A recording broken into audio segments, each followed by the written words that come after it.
volta com o programa Justiça em Ação. Bom, terceiro bloco, como anunciado, vamos entrevistar, estamos tendo a honra de receber o doutor Mário Macieira, que já está aqui junto conosco no estúdio. Doutor Mário, que é um advogado brilhante e é ex-presidente da OAB Seccional Maranhão. Doutor Mário, quero dizer que é uma honra tê-lo aqui junto conosco no nosso programa Justiça em Ação. A honra é minha, Fidelis. A honra e o prazer de estar aqui ao seu lado para discutirmos temas da nossa sociedade, da advocacia.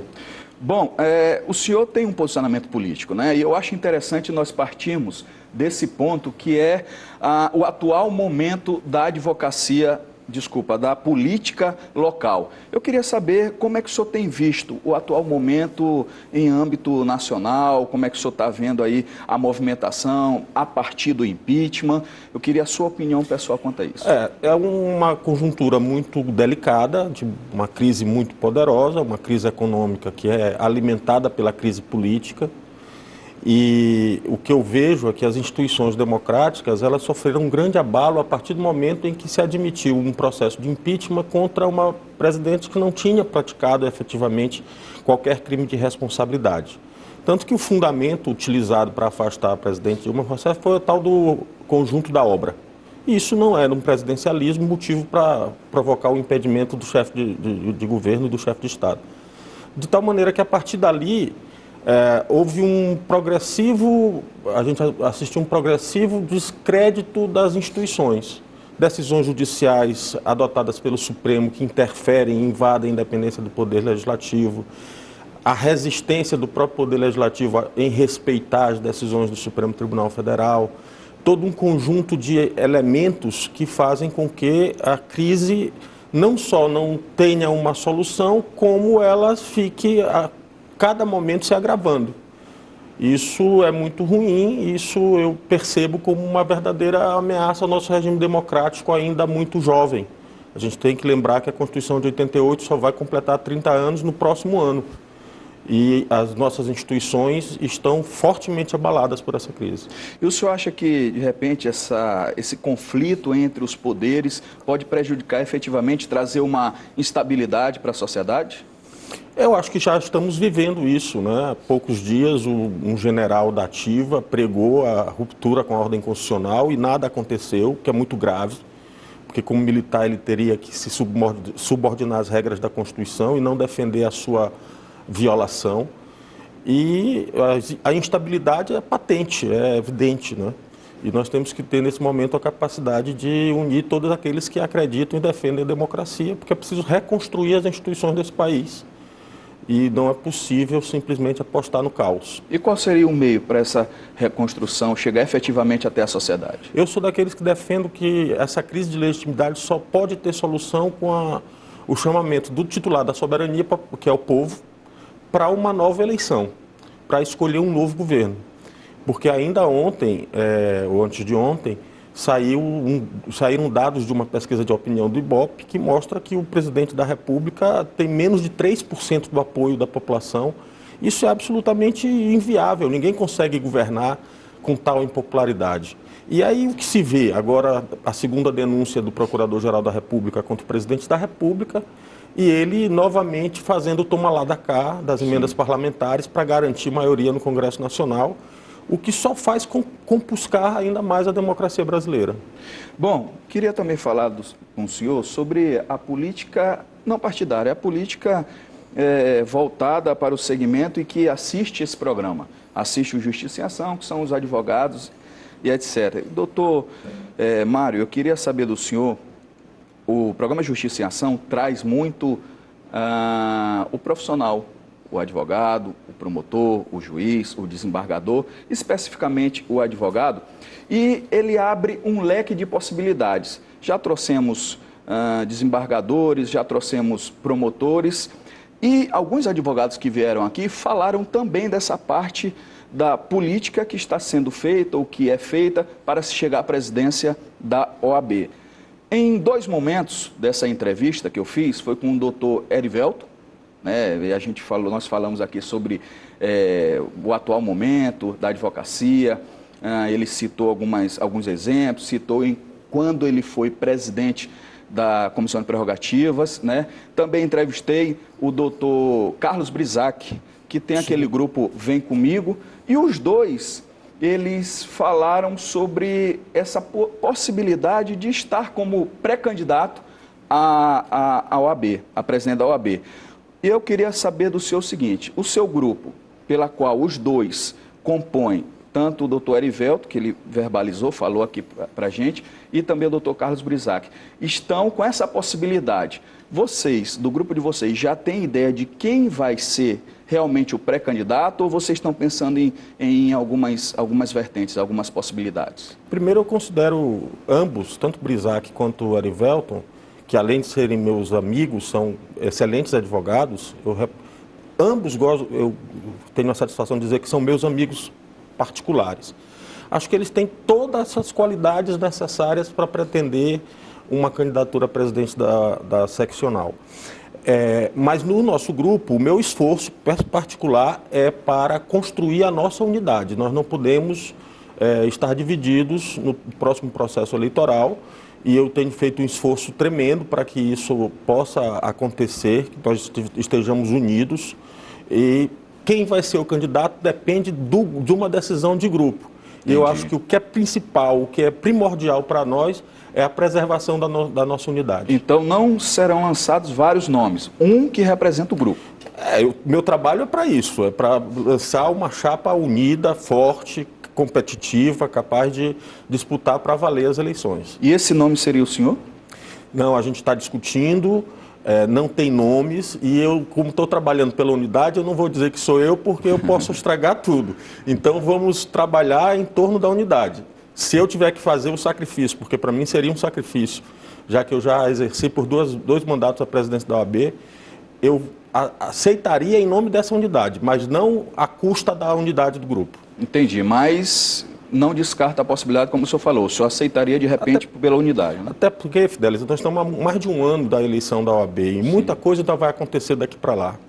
Não é? Então, a gente tem que trabalhar incessantemente em torno da nossa união, da nossa unidade. Entendi. Bom, o senhor tem falado em unidade e também que esteve presidente da OAB por 2 mandatos. Eu queria saber do senhor, se possível, claro, se também não quiser, fica no direito de não responder, um ponto forte e um ponto fraco da sua administração, até porque nas redes sociais a gente ouve muita história, né? Então eu queria que o senhor falasse ao telespectador um ponto forte e um ponto fraco da sua administração e também pontuasse um ponto forte e um ponto fraco da atual administração para que a gente pudesse fazer esse comparativo. Olha, eu prefiro falar da minha gestão. Sim. Não é?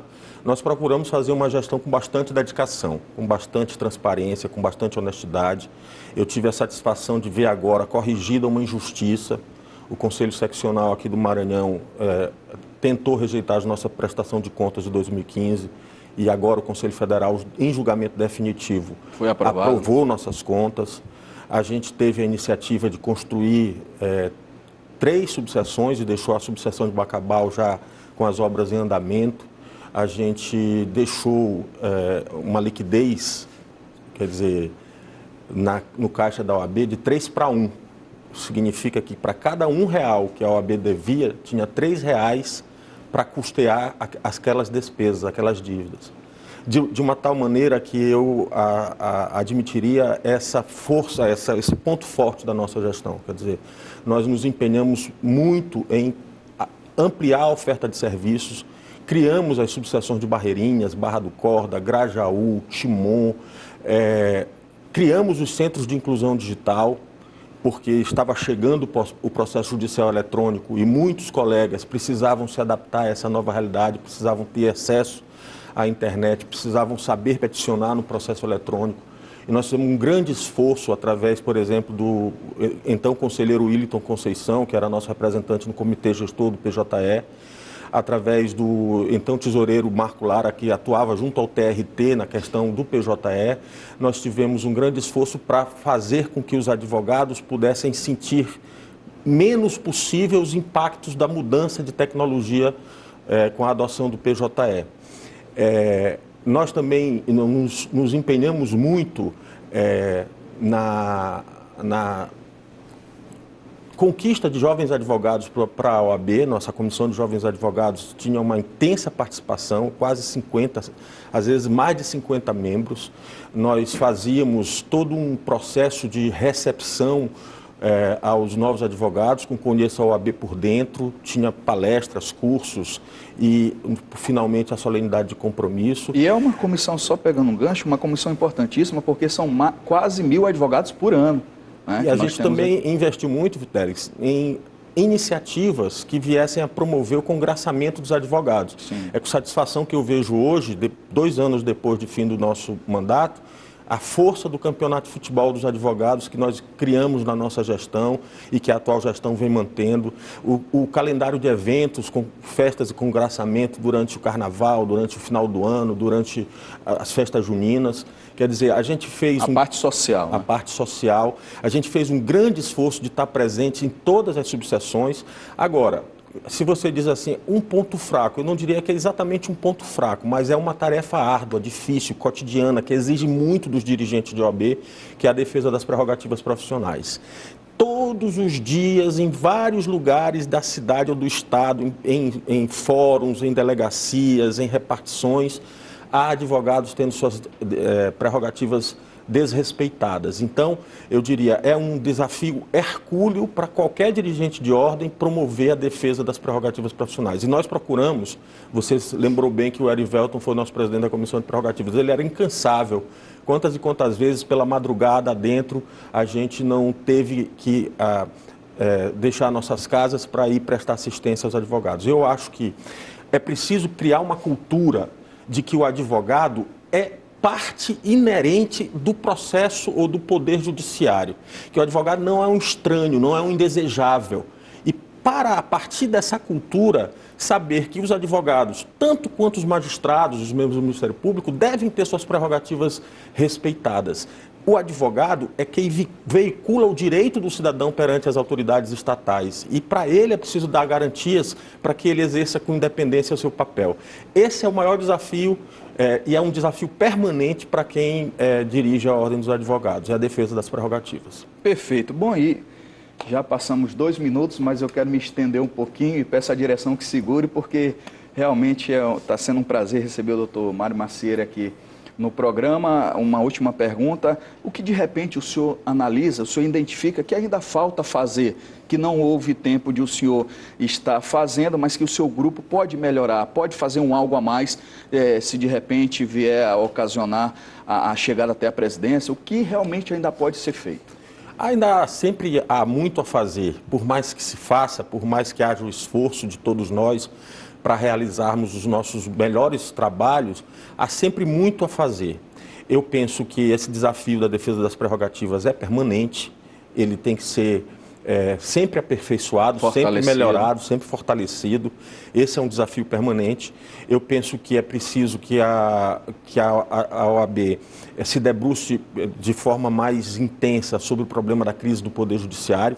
Estava comentando com você mais cedo que houve uma judicialização da vida. A nossa vida toda, todos os temas importantes da sociedade são levados ao judiciário e o judiciário não tem conseguido responder essas demandas da sociedade. É preciso que a OAB ajude institucionalmente a pensar uma efetiva reforma do Poder Judiciário a partir de suas práticas. É preciso que se democratize o Poder Judiciário e isso passa também pela ideia de que o judiciário precisa se abrir para a população e para os advogados, que são os representantes da população que bate as portas do fórum. E, por fim, eu acho que a conjuntura, como eu disse no início, a conjuntura política é muito difícil e uma instituição da importância da OAB, do peso político da OAB, do peso histórico da OAB, vai ser fundamental no próximo período para ajudar o país a superar esse delicado momento de crise política. Perfeito. Eu quero agradecer a presença do doutor Mário Macieira e já quero antecipar, doutor, convite para que a gente possa fazer uma nova entrevista e aí com 2 blocos pelo menos, quero pedir à produção que separe pelo menos 2 blocos para que a gente possa se aprofundar mais em alguns temas interessantes que eu tenho certeza que a população irá gostar e, sinceramente, muito obrigado pela presença. Imagina, eu que agradeço, foi um prazer estar aqui e deixar aqui um abraço para você, para os telespectadores, especialmente para os colegas advogados. Bom, vou de intervalo, na volta tem mais Justiça em Ação.